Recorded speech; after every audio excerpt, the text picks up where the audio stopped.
Team India West Indies সিরিজের জন্য 15 member squad দল ঘোষণা করে দিয়েছে এবং দুটো প্লেয়ার এমন আছে যারা ভারতের দলের জায়গা ডিজার্ভ করে, তা সত্ত্বেও ভারতীয় দল সেই দুজনকে চান্স দিচ্ছে না। এবং দুটো প্লেয়ার এমন আছে যারা ভারতীয় দলে আমার মনে হয় আর সুযোগ পাবে না টেস্ট ক্রিকেটে। তো এই চারটা প্লেয়ারের ব্যাপারে এই ভিডিওতে আলোচনা করব। তো ভিডিওকে লাস্ট অবধি দেখো, আর চ্যানেলে নতুন হয়ে থাকলে চ্যানেলটিকে ফলো আর সাবস্ক্রাইব করে দেবে এবং লাইক শেয়ারও করে দেবে। তো চলো ভিডিওটাকে শুরু করে দিই। সবার আগে তোমাদেরকে বলে দিই, যাদের ক্যারিয়ার শেষ হয়ে যেতে পারে টেস্ট ক্রিকেটে, তারা আর সুযোগ নাও পেতে পারে। এক নম্বরে হচ্ছে মোহাম্মদ শামি। মোহাম্মদ শামিকে ভারতীয় দল আর টেস্ট ক্রিকেটে সুযোগ দিচ্ছে না। ইংল্যান্ড সফরে গেল, ইংল্যান্ড সফরেও নিয়ে গেল না মোহাম্মদ শামিকে। অস্ট্রেলিয়া গিয়েছিল, অস্ট্রেলিয়াতেও নিয়ে যায়নি। এবার ওয়েস্ট ইন্ডিজ সিরিজের জন্য তাকে দলে নিল না ভারতীয় দল। কয়েকদিন আগে মোহাম্মদ শামি ঘরোয়া ক্রিকেট খেললো, তা সত্ত্বেও ভারতীয় দল মোহাম্মদ শামিকে দলে আর রাখছে না। তো তাই জন্য এই মোহাম্মদ শামিকে যেহেতু ভারতীয় দল 3-4টা সিরিজ থেকে খেলার সুযোগ দিচ্ছে না, দলে নিচ্ছে না, তো তাই জন্যই ভাবা যাচ্ছে কি মোহাম্মদ শামির দিকে আর ভারতীয় দল দেখছে না। মোহাম্মদ শামি যা খেলার আগে খেলে নিয়েছে। মোহাম্মদ শামির চোটেরও অনেক সমস্যা রয়েছে, কিছুদিন পর পর তাকে চোট লেগে যাচ্ছে। তো তাই জন্যই ভারতের দল আর পিছিয়ে দেখতে চাইছে না এবং আগে দেখতে চাইছে। নতুন নতুন যে প্লেয়ারগুলো আছে তাদেরকে সুযোগ দিতে চাইছে ভারতীয় দল। মোহাম্মদ সিরাজ তো খেলছে, জসপ্রীত বুমরা তো খেলছে, তার সাথে আছে আকাশদীপ, প্রসিদ্ধ কৃষ্ণা আছে। তো এই প্লেয়ারগুলোর দিকে দেখছে ভারতীয় দল, তাই জন্য মোহাম্মদ শামিকে আর মনে হয় ভারতীয় দল সুযোগ নাও দিতে পারে টেস্ট ক্রিকেটে।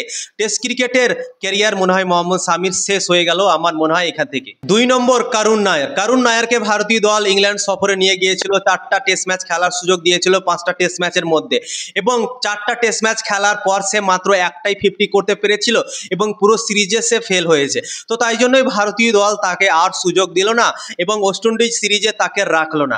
তো আমার মনে হয় করুণ নায়ারেরও ক্যারিয়ার শেষ। করুণ নায়ারকেও আমার মনে হয় আর সুযোগ দেবে না। করুণ নায়ার যতই ভালো খেলুক না কেন, ভারতীয় দল আর তার দিকে যাবে না। নতুন নতুন প্লেয়ার আসছে ভারতের দলে, অনেক ভালো ভালো প্লেয়ার আসছে, তাদের দিকেই ভারতীয় দল যাবে, কিন্তু আর পিছিয়ে যাবে না। করুণ নায়ারকে আর ভারতীয় দল নেবে না, কেননা তাকে সুযোগ দেওয়া হলো 4টা ম্যাচে, কিন্তু সে সেভাবে পারফরমেন্স দিতে পারলো না, ইমপ্রেস কাউকে করতে পারলো না। তো তাই জন্যই করুণ নায়ারেরও ক্যারিয়ার আমার মনে হয় শেষ হয়ে গেল এই লাস্ট সিরিজ, ইংল্যান্ড সিরিজ খেলার পরে। এবার তোমাদেরকে বলে দিচ্ছি যে দুজন ভারতীয় দলে খেলা ডিজার্ভ করে, তা সত্ত্বেও তারা চান্স পাচ্ছে না, তাদের নাম তোমাদেরকে এক এক করে বলে দিচ্ছি। 1 নম্বরে হচ্ছে অভিমান্যু ঈশ্বরন। অভিমান্যু ঈশ্বরনকে ভারতীয় দল অস্ট্রেলিয়াতে নিয়ে গেল, অস্ট্রেলিয়াতে একটাও ম্যাচ খেলার সুযোগ দিল না ভারতীয় দল। 5টা ম্যাচ খেললো, সেখানে একটাও ম্যাচ তাকে খেলালো না। এবং ইংল্যান্ড সিরিজে গেল, ইংল্যান্ড সিরিজেও 5টা ম্যাচ ভারত খেললো, একটাও খেলার সুযোগ পেল না।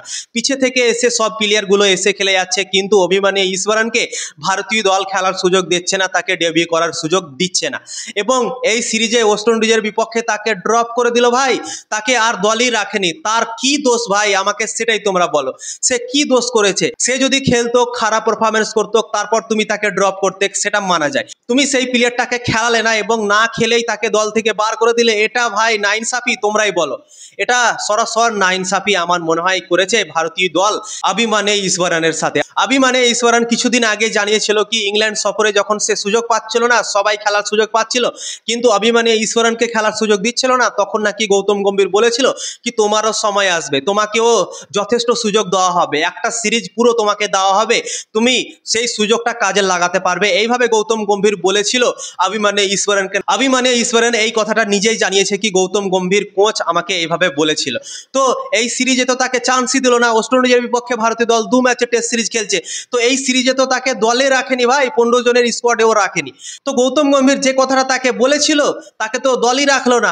এবার ওই ছেলেটার মাইন্ডে কি থাকবে, অভিমান্যু ঈশ্বরের মাইন্ডে এখন কি ভাবনা চিন্তা করবে কি আমাকে বলার পরেও আমাকে দল থেকে বাদ দিয়ে দেওয়া হলো, তো কতটা ঝাটকা লাগবে তার মনে তোমরা একবার ভেবে দেখতে পারো। তো এই প্লেয়ারটা ভারতীয় দলে খেলা ডিজার্ভ করে, তা সত্ত্বেও এখন পর্যন্ত ডেবিউ করার সুযোগ পায়নি এবং ওয়েস্ট ইন্ডিজ সিরিজ থেকে তাকে আবার 12 করে দেওয়া হলো, ড্রপ করে দেওয়া হলো। 2 নম্বর হচ্ছে সরফরাজ খান। সরফরাজ খানকে ভারতীয় দল সুযোগই দিচ্ছে না। অস্ট্রেলিয়াতে সে সুযোগ পেয়েছিল, 5 ম্যাচের টেস্ট সিরিজ ভারত অস্ট্রেলিয়ার সঙ্গে খেললো, সেখানে খেলার সুযোগ দিল না। এবং সেখান থেকে আসার পর তার কি দোষ ছিল, সে তো খেলারই সুযোগ পেল না, তো তাকে কেন বাদ দেওয়া হলো? কিন্তু ইংল্যান্ড সিরিজে তাকে নিয়ে গেল না, বাদ দিয়ে দিল, ড্রপ করে দিয়ে। তারপর ঘরোয়া ক্রিকেটে দুর্দান্ত সে পারফরমেন্স করছে, অসাধারণ ক্রিকেট খেলছে, ব্যাক টু ব্যাক কয়েকদিন আগে সেঞ্চুরি করেছিল সরফরাজ খান এবং সে অনেকটা ওজনও কমিয়ে নিয়েছে, নিজেকে অনেকটা ফিট করে নিয়েছে। তা সত্ত্বেও কেন যে ভারতের দল তাকে দলে নিচ্ছে না, সেটাই ভাই বুঝতে পারছি না। ওয়েস্ট ইন্ডিজের বিরুদ্ধে 2 ম্যাচের টেস্ট সিরিজ ভারতের দল খেলতে যাচ্ছে, ইংল্যান্ডের বিপক্ষে তাকে রাখেনি, এবার ওয়েস্ট ইন্ডিজের বিরুদ্ধে দল ঘোষণা হয়ে গেল, এখানেও তাকে রাখা হয়নি।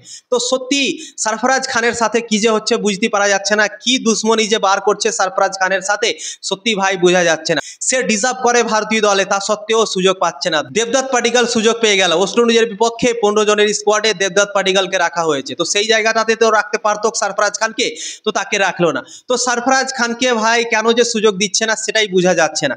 তো দুটো প্লেয়ারের কেরিয়ার আমার মনে হয় শেষ টেস্ট ক্রিকেটে, একটা হচ্ছে মোহাম্মদ শামি এবং একটা হচ্ছে করুণ নায়ার, এবং দুটো প্লেয়ার ডিজার্ভ করে ভারতীয় দলে, তা সত্ত্বেও তারা সুযোগ পাচ্ছে না। তো তোমাদের কি মনে হয় কমেন্ট করে অবশ্যই জানাতে পারো, এই দুটো প্লেয়ারকে নিয়ে তোমাদের কি মন্তব্য।